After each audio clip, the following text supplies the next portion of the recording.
विद्यार्थियों नमस्कार।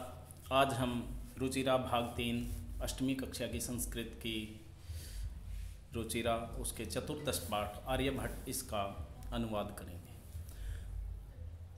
आर्यभट्ट जी भारतीय गणित ज्योतिष शास्त्र के महान विद्वान हुए हैं।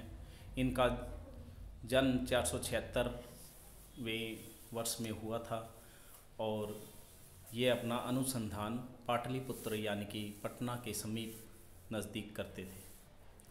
तो इनके बारे में ये पाठ है। पूर्व दिशायाम उदेति सूर्यः पश्चिम दिशायाम च अस्तम गच्छति।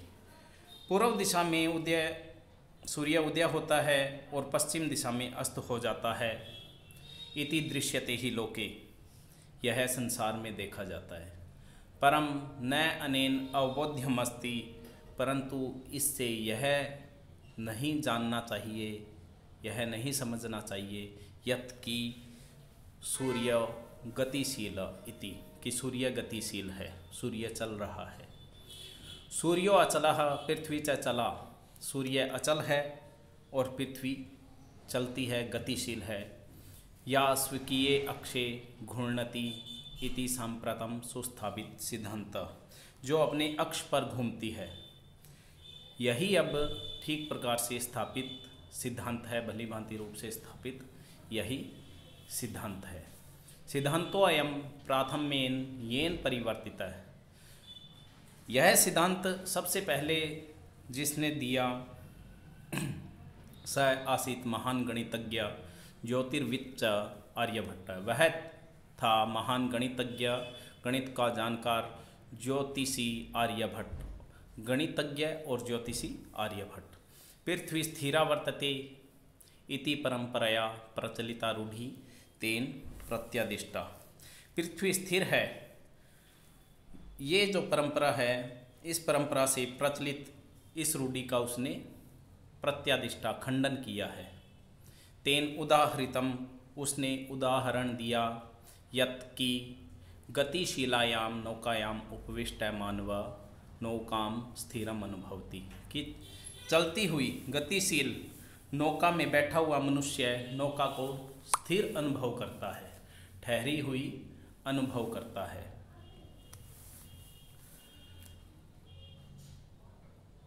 अन्यान च पदार्थान गतिशीलान अवगच्छति, और दूसरे पदार्थों को वो चलता हुआ समझता है।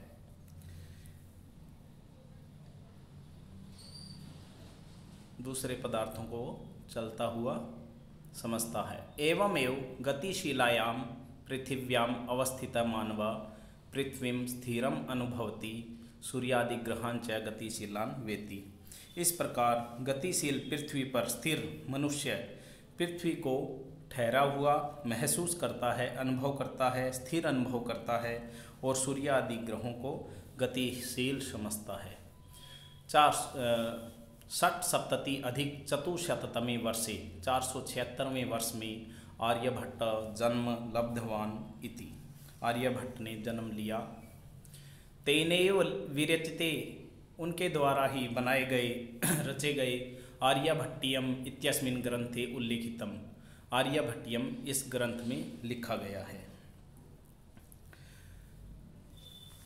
ग्रंथोऽयं तेन त्रयोविंशतितमे, यह ग्रंथ उन्होंने 23वें वर्ष में, वैसी वर्ष में, उम्र में, आयु में विरचित रचा था। और ऐतिहासिक स्त्रोत्रों भी ज्ञायते, ऐतिहासिक स्त्रोत्रों से पता चलता है कि यत् कि पाटलिपुत्रम निक्सा, पाटलिपुत्र के नज़दीक आर्यभट्टस्य वेदशाला आसीत, आर्यभट्ट की वेदशाला थी। अनेन इदम अनुमीयते, इससे यह अनुमान लगाया जाता है यत् कि तस्य कर्मभूमि पाटलिपुत्रम एव आसीत, कि उसकी कर्मभूमि पाटलिपुत्र ही थी। आर्यभट्टस्य योगदानम गणित ज्योतिषा संबंधम वर्तते, आर्यभट्ट का योगदान गणित ज्योतिष से संबंधित है। यत्र संख्यानाम आकलनम, जहाँ पर संख्याओं की गणना महत्वम आददाति, महत्व रखती है।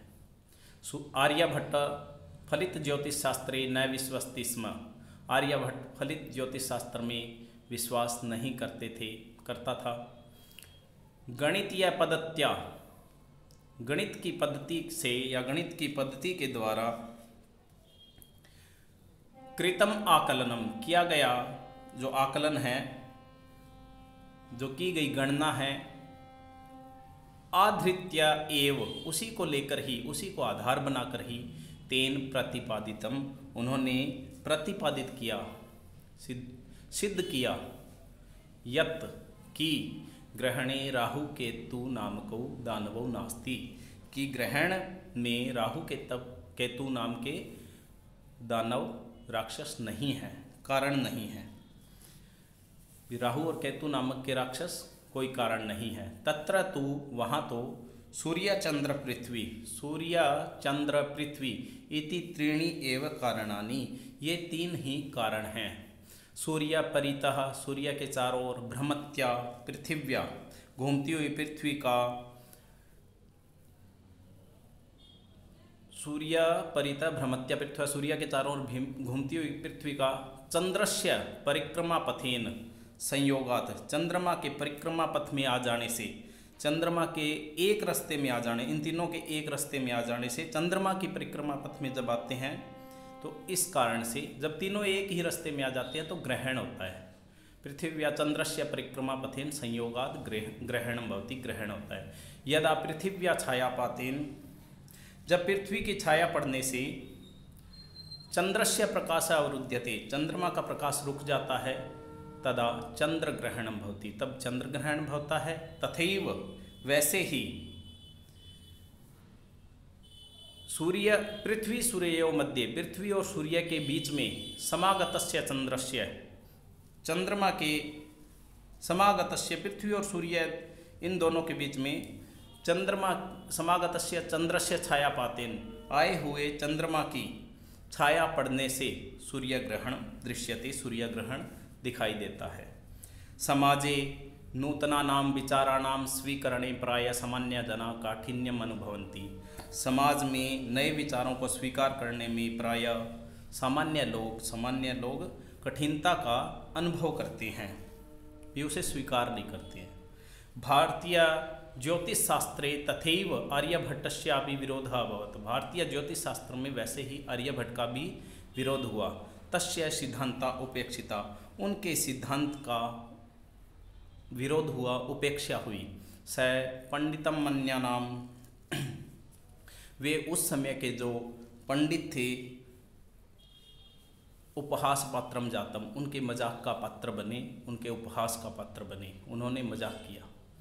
पुनरपि तस्य दृष्टि कालातिगामिनी दृष्टा, फिर भी उनकी दृष्टि समय को लांघने वाली देखी गई।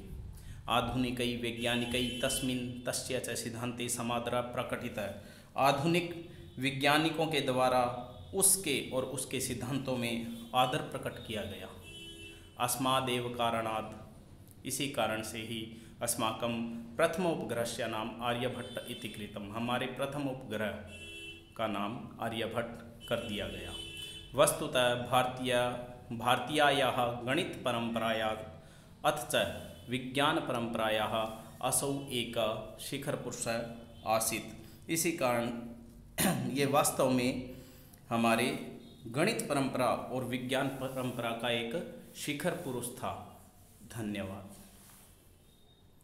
जयतु भारतम, जयतु संस्कृतम।